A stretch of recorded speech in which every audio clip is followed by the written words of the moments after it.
I'm Sari Kimball, and I've done just about everything in the food industry.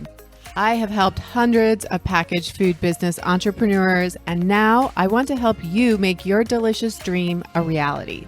Whether you want to be successful at farmers markets, online, or wholesale onto store shelves, food business success is your secret ingredient.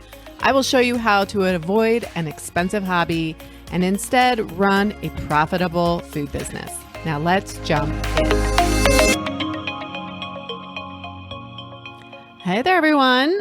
Before we start today's podcast with the infamous Brandon Hernandez, I wanted to just take a minute and kind of frame why I'm having the guests that I realized as I was thinking about it.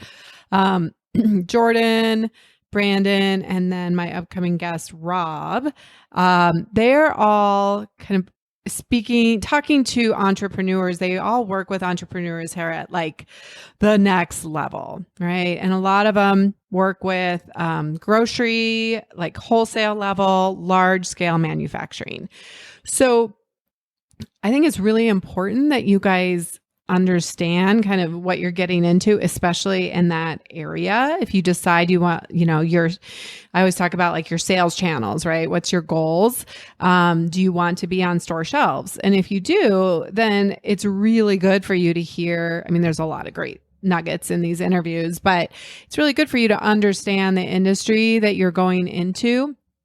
But I also want to just say up front that this is not the only way to have a successful business. Grocery is not the only way. And in fact, the pandemic really actually opened this up a lot more to different types of businesses. You can have a very successful, profitable packaged food business in farmers markets, only doing farmers markets. You can do it through e-commerce. You can do it through food service. You can do it through grocery as an option. You can do it. There are other types of wholesale as well. So I would say all three of my guests, not that they have a negative spin, but like they're in the reality of it and they're working with very large scale manufacturing.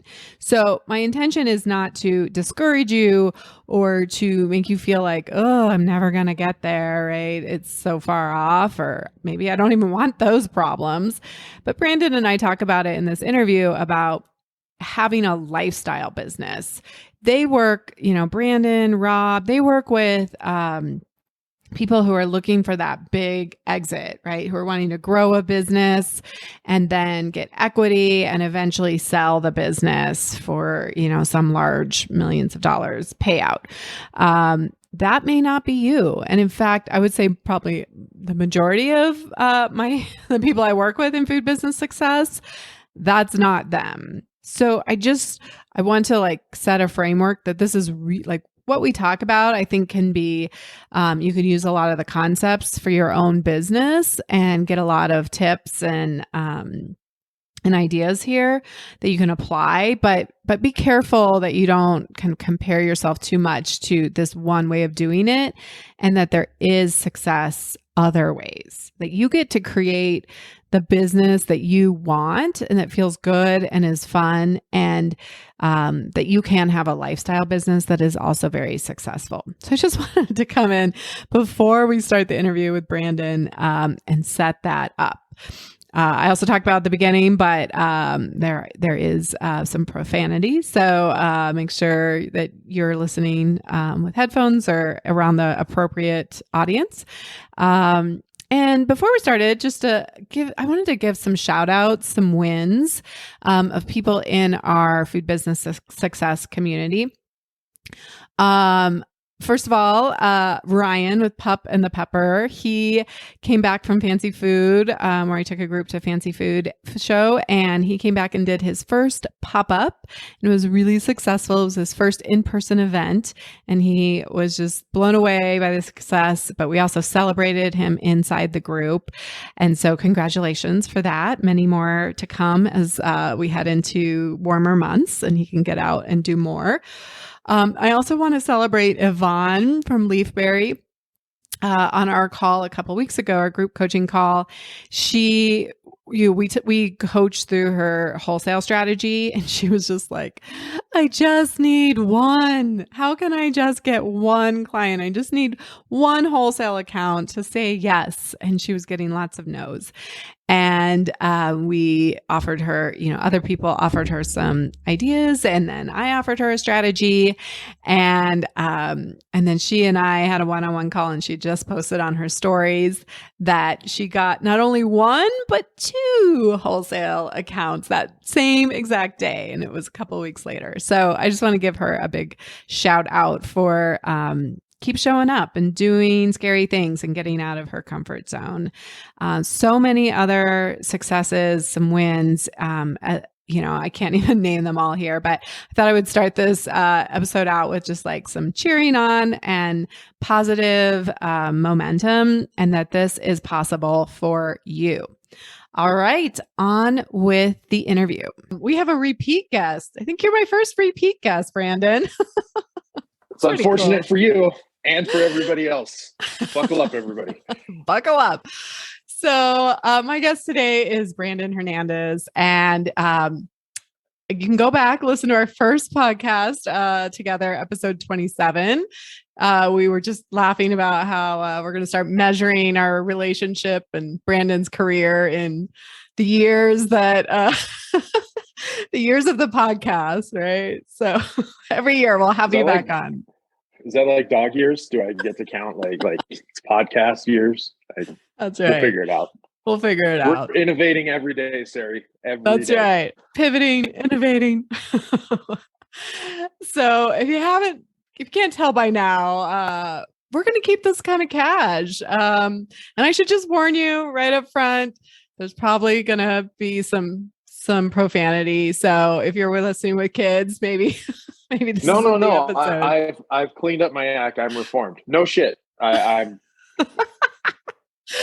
no shit. Okay. And I should just, for anybody listening, if you're in CPG, I try to keep things pretty clean on here, but if you're in the food business, the food industry, just get used to it. It's part of the vernacular. You picked the wrong guy for that. I'm just telling you right now.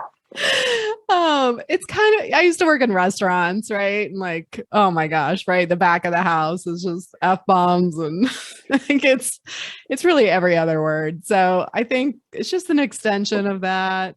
I will keep it as PG-13 as possible. It's fine. Yeah. So I just want to give people a little warning. I told Brandon, I said, I just want to shoot the shit with you. So that's what we're going to do. We're going to talk some cool things that Brandon's seen in the food industry. And Brandon is with Whole Brain Consulting. He's half of the brain, of the whole brain. For what it's worth. You're the best part, right? Which one are you? Are you the left or the right? Because Will's not here. Yeah, I am the best part.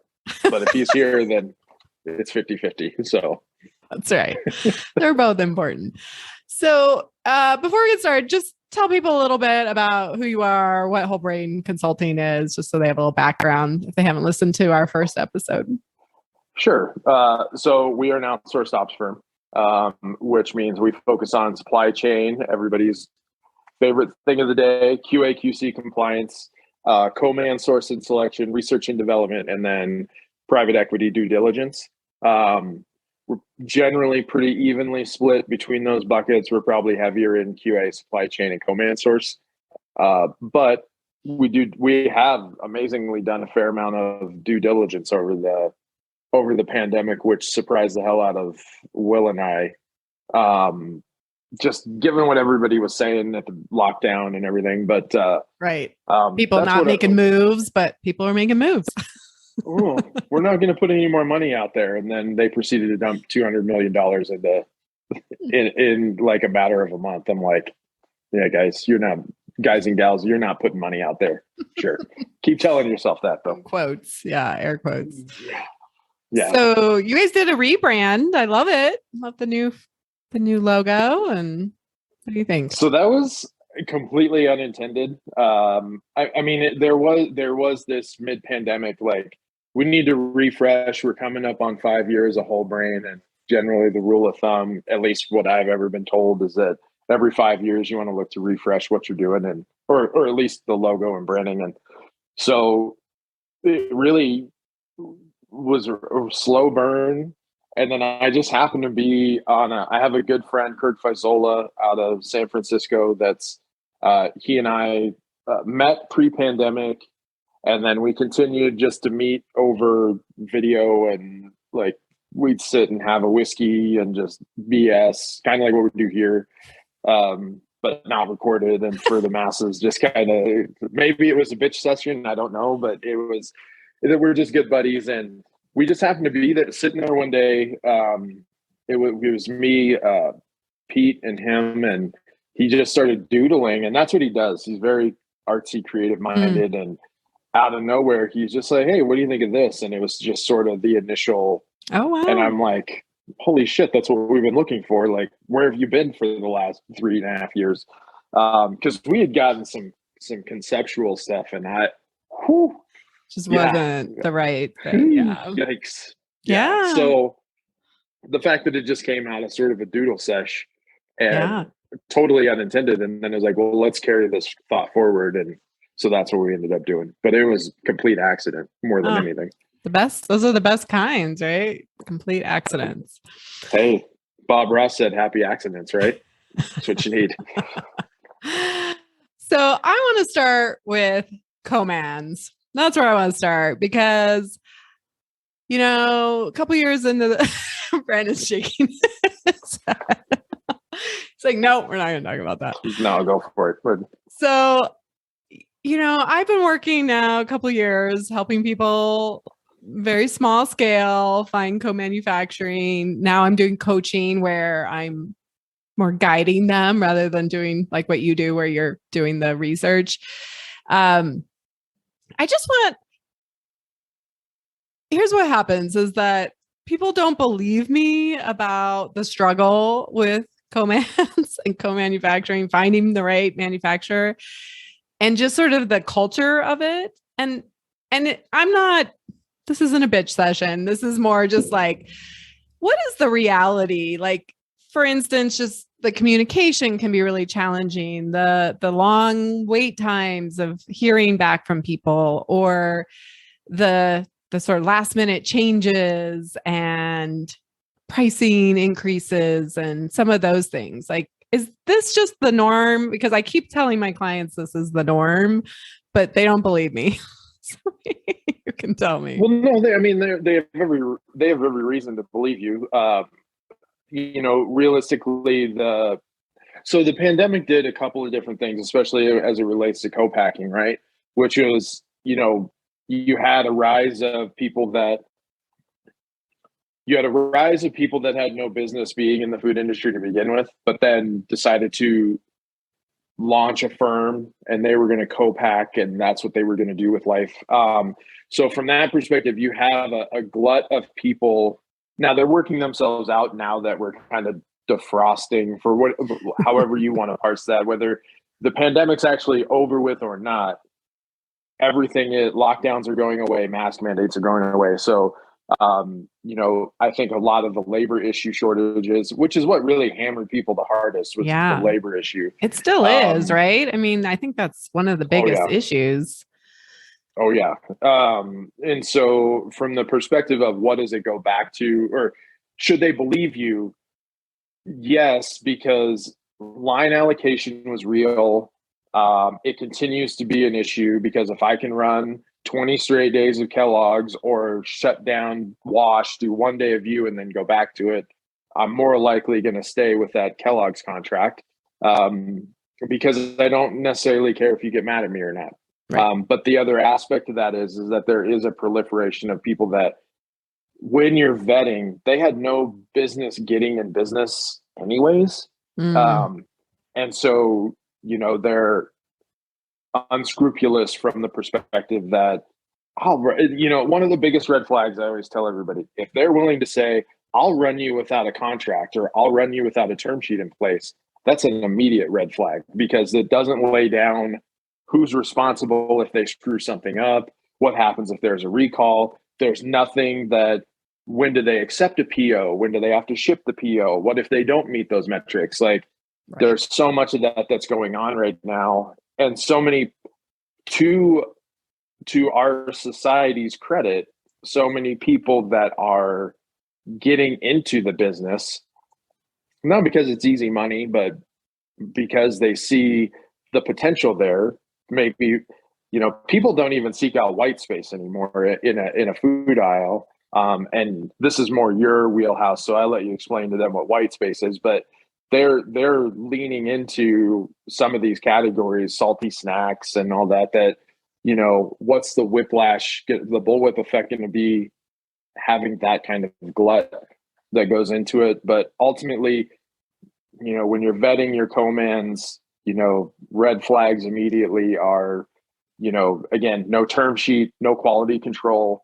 They want to own part of your formulation. There's a slide I can share with you that I just did a thing with the SFA a few weeks ago. There's like, they want your formula, they want your GS1, they want your UPC, they want they want to own like a unique ingredient in your formulation. The reason being is it makes it incredibly hard for you to leave, right, without some massive buyout, and it crushes people. And so, will co-packing get better, easier?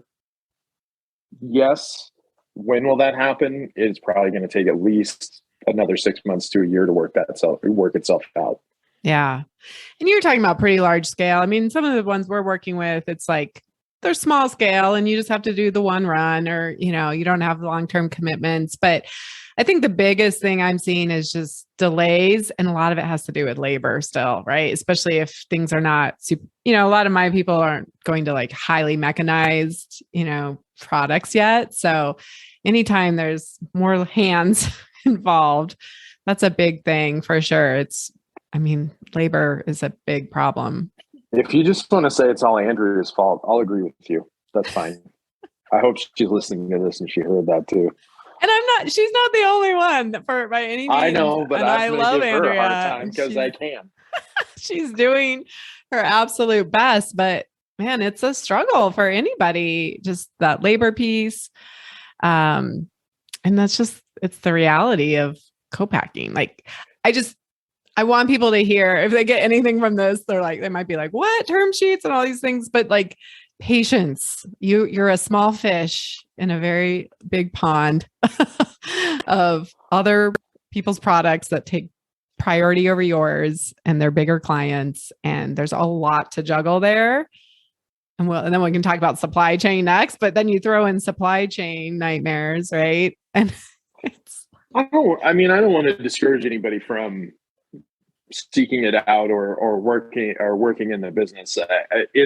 Here's the thing. I don't care if you're making microchips for a computer, and that's what you're going to get into. There are small scale, and then there are bigger scale manufacturing assets. And I think people get lost in the, they get lost in the majesty of having an automated line end to end. But the other aspect to that I don't think enough people appreciate or recognize is how many of the products are actually made by hand still. Yeah. Like a good example is Amy's, right? Amy's, the little frozen entrees and all that. Yeah. They have armies of people that are still hand rolling enchiladas and putting it into, whereas like a Hungry Man is on an automated line, out in the world. So, but you can see that flesh itself out in the cost differential. And so don't assume that you have to be automated to get scale or to be recognizable. Do what's best for the product. What's best. The biggest thing is what's repeatability of experience for your consumer. That's what they really care about. Consistency. If every time I pick a bag up, it's different, or a bottle, it's different, or whatever, that's what they care about. Not, a Dorito tastes the same whether I buy it in Washington or in Florida or in New York. That's, it's just the consumer expectation of the brand. So Right. So any other kind of from a small brand perspective, I think what I am seeing is brands kind of looking at be more open to like self-manufacturing, which is interesting. I feel like it's gone in waves where they're like, get it all out onto a manufacturer versus maybe I want to be in more control of it as a self-manufacturer. Are you seeing any trends that way? So the problem with getting into self-manufacturing, can you do it? Yes. But understand that you're probably competing for the same equipment that a lot of other people are. So the used equipment market is getting crushed right now, much like used cars. Yeah. Things that you would have paid a nominal fee for a couple of years ago, you're going to end up paying top dollar for now. So, it really, I always tell people, you want to own the process generally if it's a super unique and there's some IP in how you do something, Mm. like considerable IP, not like I throw a dash of salt in at this point or something like that, but like there's something super unique in your processing. Or the other side to that is that you want to create a lifestyle business. And I think that's something that we as an industry do not talk enough about, Yeah. is the rise and proliferation of the lifestyle business. There is nothing wrong with being your own boss and having a brand that is one, two regions of something, Kroger, Whole Foods, whatever, Costco. And guess what? It kicks off a Amazon, right? six, It doesn't even have to be a retail yeah, store. I mean, kicks off a six-figure check for you every year that you can live comfortably with. And guess what? You don't have to take anybody else's shit. yep. Um, there's nothing wrong with that. No, there's that build to exit strategy is much different. It's a different kind of cash burn. It's a different kind of P&L setup. You have to be willing to burn a ton of equity to get there. And more often, they don't want, again, unless you're super unique, they don't want you to own the equipment. So realistically, the people that you work with that are coming out of the farmers market, getting into small scale and maybe taking on a region. That's Yep. exactly the kind of conversations they need to be having with themselves and with somebody like you. Like, what sense does it make for me to try and build and sell this, or just create a lifestyle business? Again, nothing wrong with that. That is a Yeah. perfectly acceptable outcome, and you should be okay with that. No, I like that. I like that take on it because I would say 80% of people I work with, they want a lifestyle business. That's what they're in for. They're not, most of the people I work with aren't like, I'm in this to sell and create a $10 million exit or anything like that. So, yeah, it is more for the passion and just being an entrepreneur and all of that. And I've been working with some clients where we're kind of doing a hybrid of like, they're going to produce certain parts of it and then take it to somebody to be finished, which I think is like an interesting model. So they can control the quality up to a certain point that needs to be controlled. So I think there's different ways to piece the puzzle together, but it's also just like, you're always going to have problems in your business. That's what you do, is help solve people's problems. And so you can decide, do you want to deal with staffing and your own equipment and your own facility, but own it more, right? You're going to have problems with headaches that way. Or do you want to deal with the problems and headaches that come with manufacturing? So I think that's probably the rub in that scenario, which is the problems aren't less because you decide to take the problem on yourself, right? Like, labor issue is a labor issue. I don't care who owns the process at that point. Labor's labor, and people either want to come to work or they don't. What I will say is that based on the people I interact with on at the other end of the scale, both here and in other parts of the country, is that it is getting better. Again, I think that is the shift of the pandemic moving to an endemic, and people realizing that the time to completely eliminate or beat it is over. Now it's time to learn to move on with life and to live with it. And right, I think that's, you're going to have to be in it. And yeah. realistically, the nice thing for the economy in general is that it's kind of pushed that pay window a little up, so you can actually get some talent through the door that are more inclined to stay. Because I know like 4 or 5 years ago, well, it was probably longer than that, when I was doing manufacturing, it was $13 an hour. And, you were constantly, even back then, you were just churning through people. Right. And now it's kind of pivoting to the point where you can actually retain some talent that helps a lot, especially when it comes to like hand inputs and all that, because the more talented an individual gets at that specific duty or whatever it is that they're doing, the faster they get. They become the machine, the repeatability of experience, because now unlike a computer or AI, they have texture and feel associated with it, Right. and they add some flavor to the mix. That's for sure. To be able to recognize that and have tangible results against it that a computer or an automated piece of equipment wouldn't otherwise have for you. Yeah, that's true. I like that. All right. So the other piece of that, of course, is supply chain. What are you seeing as far as any tips, any ways that we can, that you're seeing people sort of mitigate some of the supply chain issues, or things that you can offer here for small manufacturing?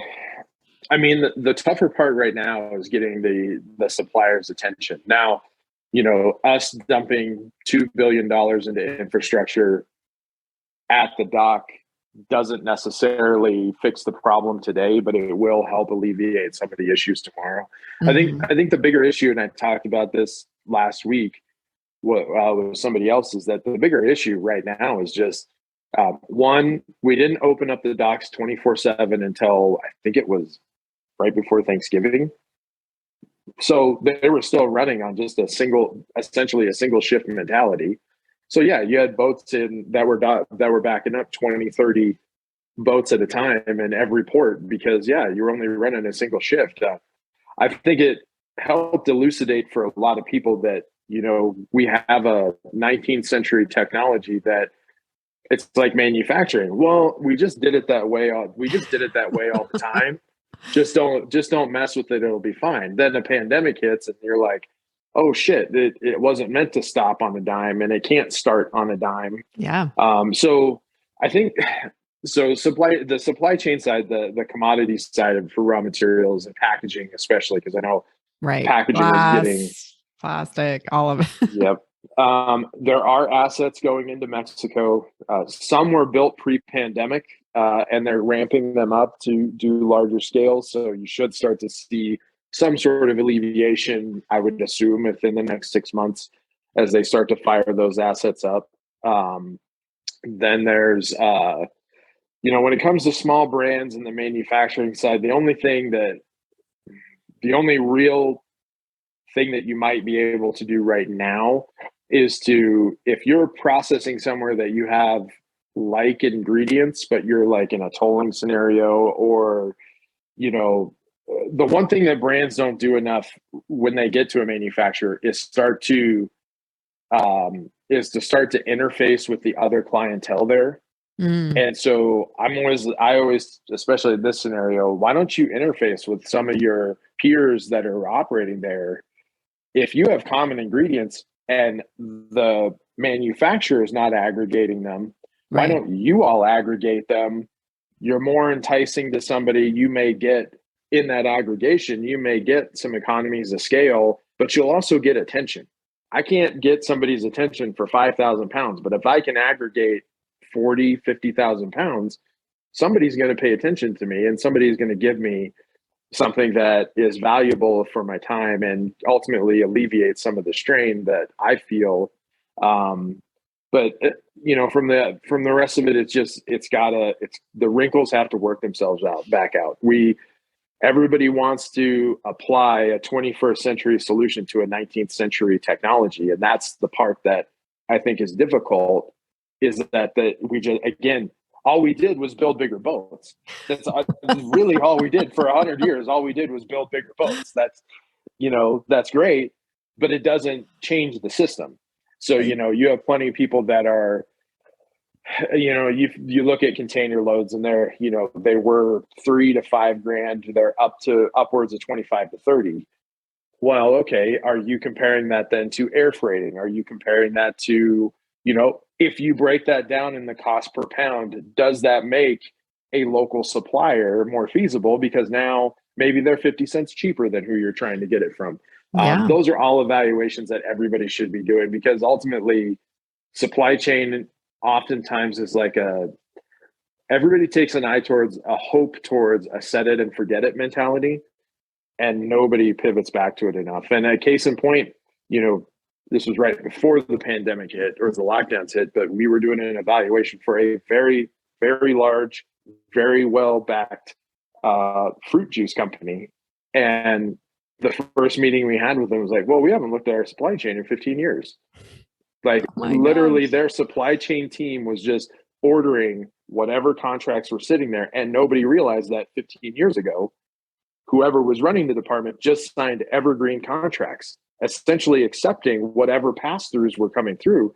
So everybody was just sitting there doing the mechanics of ordering things. Well, Without looking at it. Yeah.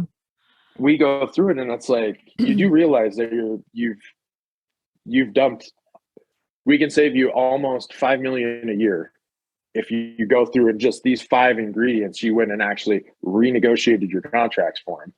Because right now you're sitting on evergreen contracts and they're just passing through every dollar they can to you. And oh, by the way, if you pull an RFQ from that same company, I can get it for 30 cents cheaper per pound than what they're giving it to you for. And you're pulling more volume than what I'm telling them over here. Right.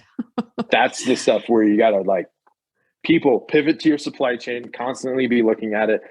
Are when you're sitting at Expo West, yes, I spent X amount of dollars on the booth and getting my team here and all that. Do not ignore the raw material suppliers altogether. Even if you just take a card and follow up after, one of them might have something really good to say. And don't dismiss it because you may be dismissing savings. Yeah. So that's a really great point. We were going to talk about Expo a little bit, or I'd love to hear about Winter Fancy, but it's not just your job to sell. You can also use those booths to save money. Yeah. And not enough people, I don't think not enough people leverage it for that. Right. Well, before we start talking about that, I guess a couple of things I heard from that were keep looking at your supply chain. Don't just set it and forget it. Definitely, try to find multiple sources, like keep doing that because not only from a cost savings perspective, but also, I mean, I'm working on a bar project and it's like that bean protein that we need is now out of stock at this place. And so we need to have a couple of options already on the books, ideally, right? And not just like, oh crap, they're out of stock again. And so having a couple different suppliers, same thing with your packaging. That's a big one, especially if you're doing glass and special things. I mean, we've had issues with that too, where now they're out of stock again. And now we have to find a new bottle somewhere else. But also, can you be flexible, right? Can you, switch sizes of containers and things to some extent. So being flexible and yeah, what else? Well, and to that end where you say, here's the thing, if I'm a good salesperson, then I can tell within 15 to 30 minutes of talking to you, if you're desperate, right? If you call me desperate, I need 50,000 pounds of X ingredient. Well, okay, that seems odd. When do you need it by? Can you get it to me next week? Like that, it's a completely different conversation when I know I have you over the barrel as a salesperson than when you call me and we just build a relationship.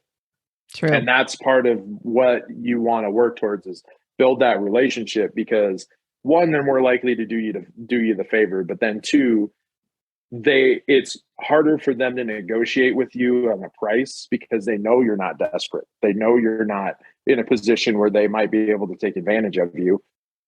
You got to use that sort of that time scale to your advantage. Yeah. Just actually a great pivot or segue into, I mean, you've really taught me a lot about building relationships in this industry. And I think trade shows are a great opportunity to do that. But I guess for anybody listening, I just want to really harp it home that like relationships.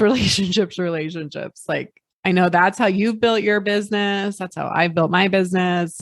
And I'm able to continue to, I mean, we do similar things, just different scales, but basically we're connectors, right? We're like, oh, I know exactly who you need to talk to. This person can solve your problem. Oh, I got this person, right? It's like our networks. So yeah, any thoughts on like that relationship piece? Because I think people ignore that a lot when they start. It's the biggest small industry in the world, right? Like it's a huge, like Expo West is going to have between 60 and 70,000 people attending. That's huge, except Yeah. for the fact that everybody, you can basically walk an aisle and you're going to know a handful of people walking down the aisle. It just happens that way in this industry. And it's a great industry to be a part of, because if you're in trouble or if something goes on, there's always, to your point, there's you, there's me, there's tons of us, there's Elliot, there's 100 people out there that call that person. They're going to be able to tell you where to go, or they've been through that, ask them how to do it. Yeah. So there is a lot of that goes on, and it's important to maintain those relationships, because the other issue you run into, I don't have any other way to put it, but you know, if you're a jerk, if you're an asshole, you'll be allowed to make money in the business, but they won't. But the business has a natural way of insulating your ability to kind of push out. Yeah. I don't know exactly how to describe it other than you become isolated. Like, yes, you exist. Yes, you're allowed to make money, but nobody's going to want to deal with you. Nobody's making it because easier for you. no, nobody's going to make your life easier. Hey, I'm sorry you're going through that. I'll see you at the next trade show. Like they don't offer up the advice. They just retain it. And Yeah. so if you berate people, if you're just outwardly consistently just a jerk to everybody, you'll make money, but you won't your ability to proliferate is going to be hampered. Yeah. Yeah, I love that. So yeah, I took a group of clients. There was 12 of us total. And it was all but one of them was their very first food show. And they were all people that I was like, you guys all should probably consider doing a trade show in the next 1 or 2 years. So, for anybody listening, if you haven't ever done a trade show, I definitely don't just jump into doing a trade, like being a vendor, like go walk a show or 2 or more. So I love fancy food. I know you and I were there in 2020 before everything went down. And then this was the first year that I was back. And I just think fancy food show is very approachable when you're a early stage brand. It's a little smaller. It's not quite as intense, shall we say. It was definitely smaller than San Francisco when we were there in 2020, but still large. Didn't feel tiny, but definitely smaller. Well, I always say Expo West is never anybody. If you want trial by fire, go to Expo West first. Like that is, and it's a great show. It is a great show. It's like the show.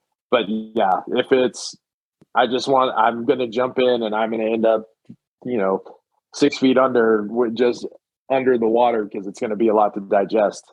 Expo West is the place to do it. Now, the fancy food shows, they're large in their own right. Oh yeah. But yeah, it's much easier to get through those shows and get a general understanding of what it is and the mechanics, and just the way to get the best bang for your buck by going to one. Yeah, I mean, right? It's pretty inexpensive. It was in Las Vegas, very approachable. You could do it on a budget for sure. So they also had like a makers series. So for brand new folks, I thought I had a couple clients take advantage of that and go to those classes. So it's definitely very approachable. I warned everybody ahead of time, like not to walk in there and like be careful of the compare and despair, right? Like, oh my gosh, there's so many people just like me and similar products, and they're so far along and I'm not that far along. And how am I ever going to compete? It's So if you want to really go crazy with that, Expo West would be the place to really get lost in that. Well, I think also too is that's that expectation that people that the general consumer doesn't differentiate. You know, it's like no, but you're going to have your niche market. You're going to have Yep. the people that live and die on that product, and I don't care if it's exactly the same thing as what sits next to it. I mean, I just case in point, I used to run tortilla chips for a living. I literally put the same tortilla chip in 10 different bags, and each one of them would have their different velocities and different places they went. And so, you know, again, the exact same chip. It's not like it even changed anything materially. Just The had a different same corn, brand. the same salt, the same lime, Yeah. everything. Wow. So from that perspective, it's like, look, don't get hung up on the fact that there's 10 of you. Just focus on running your own race Yep. And and what you you get do where you get. well, your unique proposition, your customer, all that stuff. Yep. 100%. Exactly. I love what you said though about I just want to be sure we kind of highlight that what you said, you know, if you do have a booth there or even if you're just walking it, but I know when you have a booth there, you get really focused on you just want to talk to buyers, right? That's why you're there, talk to buyers. And I caution my group to like, you know, be careful, like don't try to talk a vendor's ear off. Like they're not there to help you with your, you know, your little business.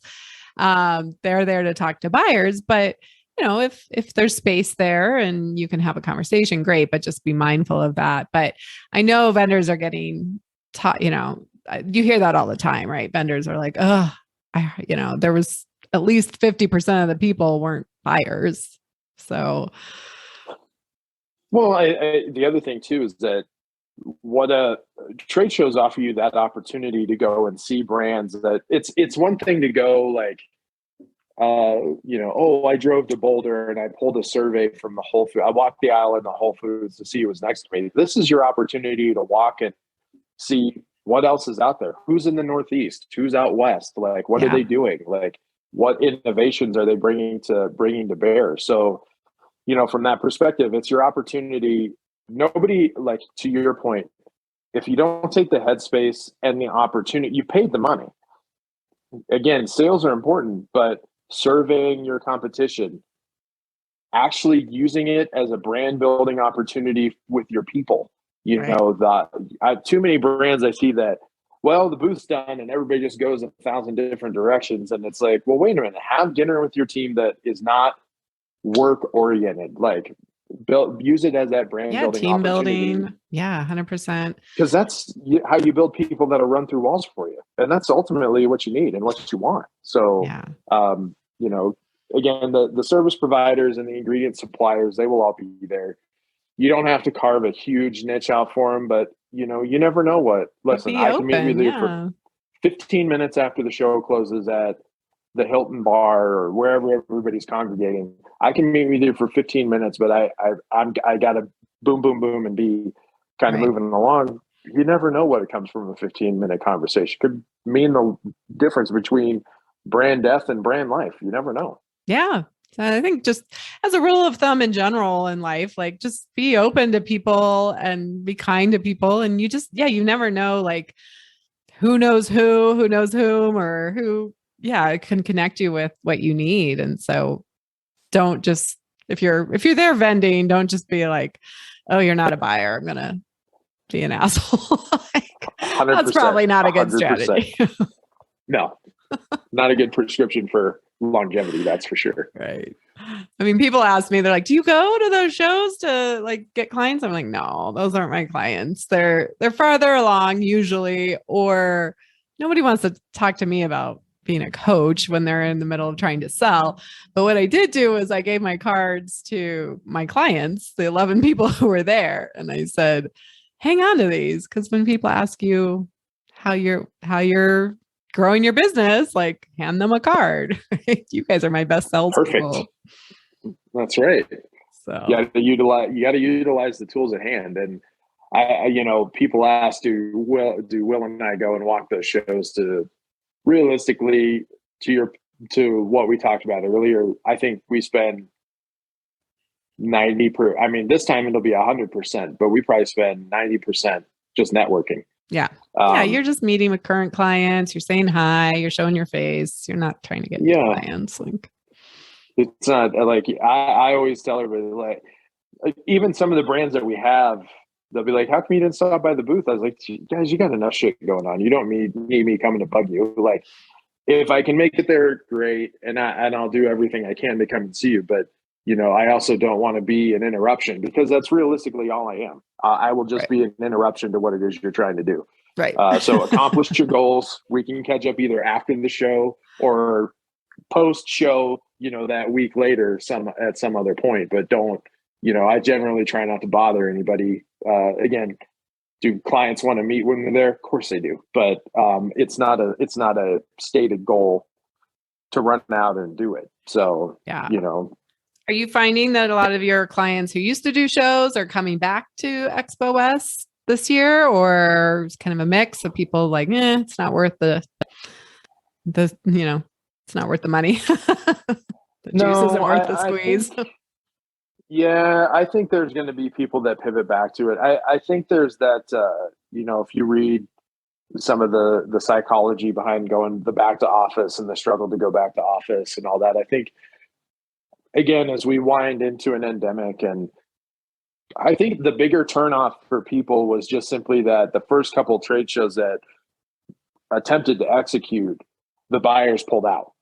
Right. Right. So then I literally spent the money to go and sit there and have service provider after service provider and raw material supplier and all that. And that's all I did for 2 days. So I paid to be advertised to. That really wasn't.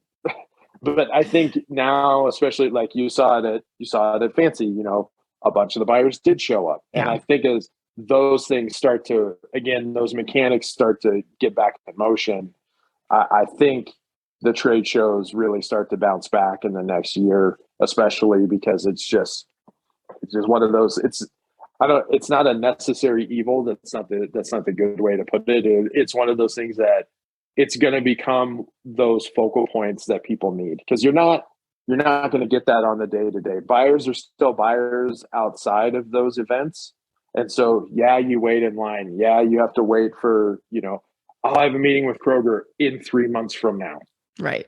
because the buyer can't free up time between now and then. I think it becomes that necessary mechanic for the industry again sooner than later, for Yeah. sure. Yeah. I hear a lot of people saying, well, it's just too expensive. We're not going to do it this year. We're just going to walk it. It's like, well, at some point, we can't just have everybody walking. It's not going to be It's hard to get attention when you're show. walking. I Yeah. mean, it is truly hard to get attention when you're walking a show. I mean, that's great that you walked it, but how would they know Participate. you're going to stop them? So the strategy there is what? They're in between booth 1 and booth 2, and you're going to stop them in the middle, start throwing product at them and tell them about it. Like, yeah, that's not going to work. But they're there because those buyers are sent there with an agenda. This is what they're tasked with doing. This is what they have to come back to home office with. If they don't produce that, they get to hear about it. So you walking a show makes it tough to get their attention. Mm. Tell me more about that. What do you see from the buyer's side? Like, when they're walking into a show, are they tasked with like, we need to go find more salty snacks or like whatever their category is? Oh yeah, like frozen category, or we're expanding refrigerated category this quarter to include XYZ style of products. You're going to need to go find some. They all go to shows with KPIs. I think that there's it's not a boondoggle for them where they get to go and just there are metrics that they're set with. Like, you need to meet with this many of this kind of brand, this many of this kind of brand, because we're altering the category, or the planogram is going to change, or this brand these 3 brands made us aware that they're leaving. So we need, and that, or that they are filing bankruptcy. We need to be able to replace them with a similar product. Go find it. Like, so that it's definitely one of those where the buyers do have KPIs that they will be held to by home office. And, the most senior buyers are the ones that probably don't have those kind of metrics, but a vast majority of them do have those metrics. Like, you need to go find the next Justin's. You need to go find the next Perfect Snacks. Like, They're they're on a tasked with those mission. kind of, yes, Just like, they are agendized. So yeah, they know what the assignment is. good. All right. That's helpful. Yeah. It's good to know what buyers are walking in there with and not just like, I don't know, I'm going to try some samples and see what hits. I just want to try every popcorn here. That's all are you here to buy popcorn? No, I just came to try It's it. like popcorn. That's how my boss said. Let's see how that works out. So we just have a few minutes left. What else? What do you want to talk about? What's kind of been something you're seeing on the horizon or something that you've been talking a lot about? I know you do a lot of um, webinars and presentations for networking groups. So tell us what you've been talking about. Honestly, we just ran through. I mean, You if it's ran not through all of co-packing, it's supply chain. I mean, I will say I sent the note yesterday, but that there is now that FSMA is in full enforcement and FDA is getting back to auditing more regularly, that I think QA/QC is going to become, food safety is going to become a bigger issue. Not an issue, but it's going to be kind of pushed back up the ladder a little bit. raising, yeah, floating to the top. Yeah, so I always just tell everybody, look at your cool label compliance, look at that bioengineered USDA compliance, because now the USDA is getting into the FDA's business and the declarations for that. But ultimately, with right now, manufacturing and supply chain is at the forefront of everybody's mind, and it will be, for, like I said, for at least the next 6 months, maybe even a years pushing it. But Yeah. other than that, I think everybody just getting back into the swing of things, and ultimately, getting to see everybody again in person, I think is going to be the bigger news story for everybody. Is just Right. interacting in person, seeing each other in person, all that stuff. Remembering what it was like to be in a room with somebody else and actually interacting with them on a personal level. So, I think that's all stuff that we're working through, and the rest of that stuff's going to work itself out. That's just it. It will. I would say you're going to have 10 problems in your business at any time, and if we can just get good at solving problems instead of thinking we shouldn't have problems, like that's really the key, right? Anybody that has a mistake-free or problem-free business, please email me because I'll come work for you. That's 100%. Yeah. So I think you and I are just getting good. We're very good at solving problems and not freaking out about it, thinking that there shouldn't be problems. That's the shtick that we have. What's oh shit for you is Tuesday for me. That's really like, how many recalls I've had to deal with over the pandemic. And, it's a very panicked phone call. And, Sure. some of the feedback is always, well, how come you're so calm about it? It's like, well, there's nothing I can do about it. So getting my blood pressure up and not just fixing the problem doesn't fix the problem. Like or that fixes the problem, but it gets it to where I'm not going to have a heart attack at 42 years old, right, trying to solve this problem. Like, you guys need to take a step back and realize this happens to everybody.